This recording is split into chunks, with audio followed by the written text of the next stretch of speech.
une surtout. Un ange, une jeune espagnole. Un long chemin, sein gonflé de soupirs innocents. Un œil noir, où luisaient des regards de créole. Et ce charme inconnu, cette fraîche auréole, qui couronne un front de 15 ans. Non, ce n'est point d'amour qu'elle est morte. Pour elle, la mort n'avait encore ni plaisir ni combat. Rien ne faisait encore battre son cœur rebelle. Quand tous en la voyant s'écriaient « Qu'elle est belle !» Nul ne le lui disait tout bas. Elle aimait trop le bal, c'est ce qui l'a tué. Le bal éblouissant, le bal délicieux.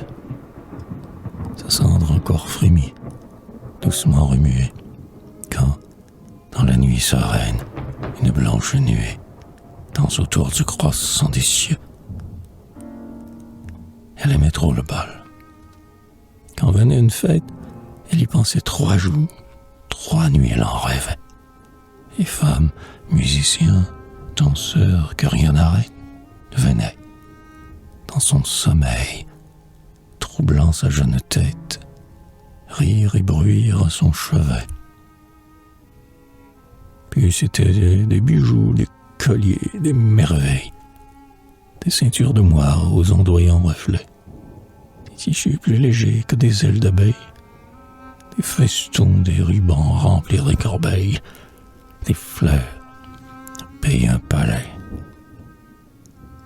La fête commençait avec ses sérieuses. Elle courait, froissant l'éventail sous ses doigts, puis s'asseyait parmi les écharpes soyeuses, et son cœur éclatait en fanfare joyeuse, avec l'orchestre aux 1000 voix. C'était plaisir de voir danser la jeune fille. Sa basquine agitait ses paillettes d'azur. Ses grands yeux noirs brillaient sous la noire mantille. Telle une double étoile au front des nuits scintillent, sous les plis d'un nuage obscur. Tout en elle était danse, et rire, et folle joie. Enfant, nous l'admirions dans nos tristes loisirs, car ce n'est point au bal que le cœur se déploie. La cendre y vole autour des tuniques de soie, ennui sombre autour des plaisirs. Mais elle, par la valse ou la ronde emportée, volait et revenait, et ne respirait pas, et s'enivrait des sons de la flûte vantée, des fleurs, des lustres d'or, de la fête enchantée, du bruit des voix, du bruit des pas.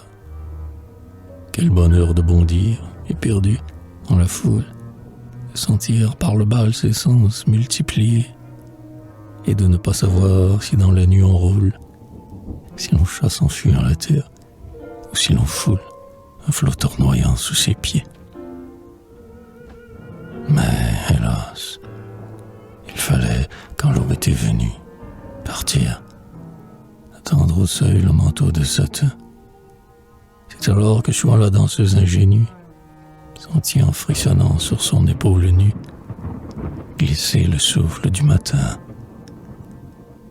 Quel triste lendemain laisse le bal folâtre. Adieu parure, et danses, et rires enfantins. Aux chansons succédait le tout opiniâtre, aux plaisirs aux effraie la fièvre, au teint bleuâtre, aux yeux brillants, les yeux éteints.